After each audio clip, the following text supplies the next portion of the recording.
A man stands at the edge of a fire that gives off no heat he can feel and no smoke he should fear.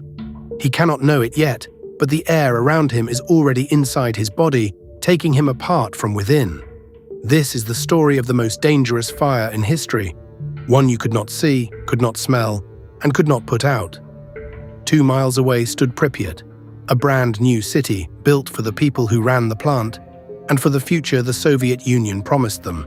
Nearly 50,000 people lived here. The average age was 26. It was a city of young families and brand new everything.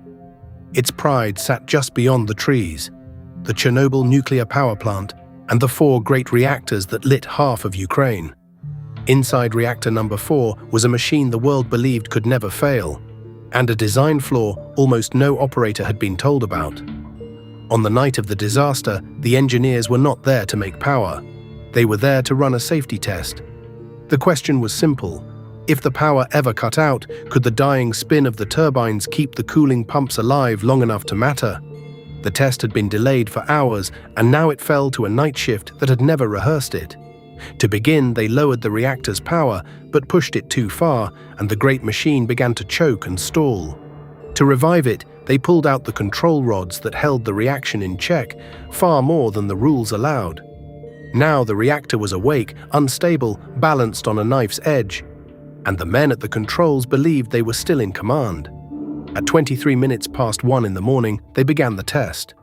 Within seconds, the power did not fade as planned. It began to climb, faster, then impossibly faster. An operator slammed the emergency button to drop every rod and kill the reaction. It was the worst thing he could have done. Because of the hidden flaw, the rods first pushed the reaction higher, not lower. The core's power multiplied beyond anything it could survive. At 1:23 and 44 seconds, the steam had nowhere to go. The first explosion blew the reactor apart. Seconds later, a second, greater blast hurled the reactor's 1,000-ton steel lid into the sky like a coin. When it fell back, the core of Reactor 4 lay open to the night sky. The first time in history a reactor had been torn naked to the air. Chunks of the reactor's graphite core lay scattered across the grounds, glowing faintly in the dark. Each piece was deadly to stand near. Inside, the operators refused to believe it. The core could not be exposed, so they kept pumping water into a hole that no longer existed. At 28 minutes past 1, the first fire crews arrived. They had been told there was a fire on a roof, nothing more. They climbed onto the burning roof in cloth coats and ordinary boots, with nothing to protect them from the thing actually killing them. There were no roaring flames to battle, just a strange heat, a metallic taste on the tongue, and a glow that should not have been there. Within minutes, the strongest men began to fall, vomiting, their skin reddening as if sunburned, and they could not understand why. The enemy was radiation, invisible, silent, odorless. It passed through coats and skin and bone and left no mark you could see until it was far too late. By dawn, the open fires were mostly out, but the true danger was only beginning to climb into the sky and drift toward the sleeping city. And in Pripyat, the morning began like any other. Children walked to school, mothers hung laundry, men went fishing in the warm canal that fed the plant. Some had seen the colored glow over the plant in the night and thought it beautiful. They had no reason to be afraid. Across the city, families prepared for the May Day holiday, just days away, with weddings, parades, and a brand new fairground about to open. What none of them knew was that the air they breathed, the dust on their windowsills, the puddles in the street, all of it was now dangerous. The officials knew. They had known since the night before, and they said nothing. No warning was given, no one told to close their windows, stay inside, or take the iodine that might have shielded them. For 36 hours, a city of 50,000 lived inside the worst nuclear accident in history, and was never told. Far away, the secret was already escaping. In Sweden, alarms shrieked as workers carried radiation into a power station on their own clothes. The fallout had crossed 1,000 miles. The world was learning the truth before the people living beside the reactor. At last, on the afternoon of the second day, the order came. Pripyat would be evacuated. 1,200 buses came from Kyiv. The people were told to bring their papers and a little food. They would be back in 3 days. So they packed for 3 days. They left the dishes in the sink and the photographs on the walls and locked their doors out of habit. They left the family dog on the step, certain they would return by the weekend. In a matter of hours, the city was empty. No one who left that day ever came home to live again. But emptying the city did not end the disaster. Deep in the wound of Reactor 4, the exposed core still burned with an invisible fire no water could quench. There was only one way to smother it.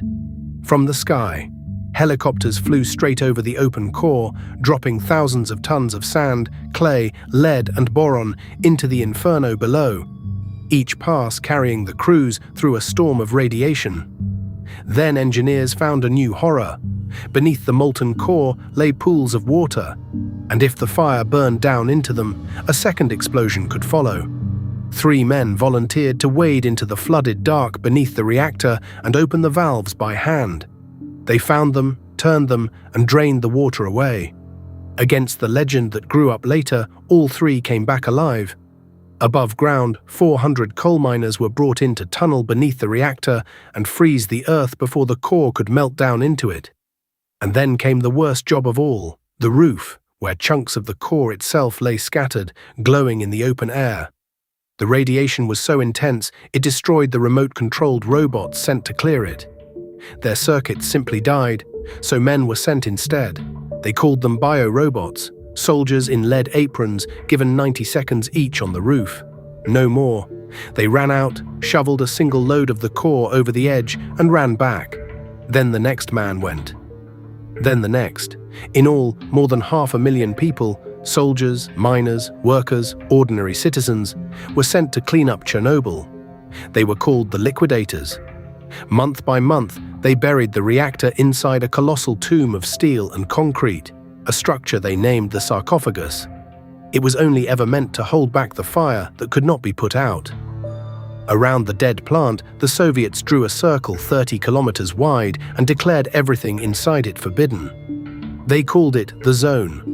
More than 100,000 people were forced from their homes, and most would never return. And Pripyat, the proud young city, was left exactly as its people had abandoned it, to be swallowed slowly by the forest. Its empty schools still hold the children's books. Its hospital still holds the firefighters' uniforms, too dangerous to touch even now. And that bright new Ferris wheel, built for a holiday that never came, has stood rusting and motionless for 40 years. The true death toll will never be known. Dozens within weeks and thousands more, perhaps far more, in the long years of cancers that followed. The cleanup became the most expensive disaster in history, and much of the zone will not be safe to live in for thousands of years. Decades on, engineers sealed the reactor again, this time inside a gleaming steel arch, the largest movable structure ever built, meant to last 100 years. But 100 years is not forever. And beneath that shining arch, the fire that no one could see is still burning. It will outlast the arch. It will outlast the people who built it. It may outlast every nation alive today. The men on that rooftop never saw the thing that killed them. Neither did the city that slept beneath it. That was always the terror of Chernobyl. Not the fire you could fight, but the one you could not see coming and could never put out. If you made it this far, thank you for watching. These videos take real work to research and bring to life. If you'd like to see more, consider subscribing. This has been Cataclysm History, and I'll see you in the next one.